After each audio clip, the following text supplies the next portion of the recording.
What is the mass of an object if when there is a 128 Newton force acting on it, it accelerates at 3.7 meters per second squared, right?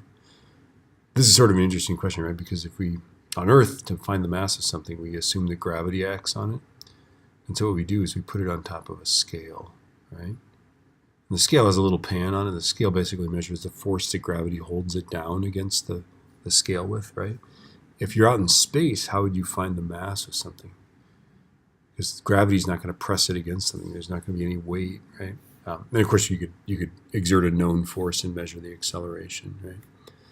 So if F equals ma, m is what, F over a? Whoops, wrong a.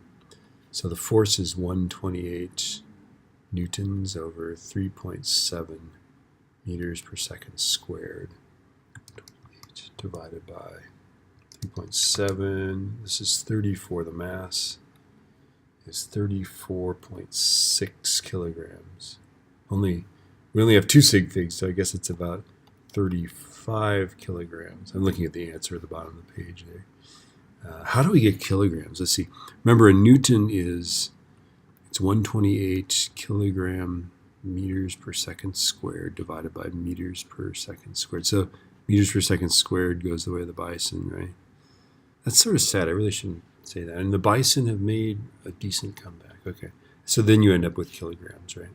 Oh, 3.7. There we go. All right.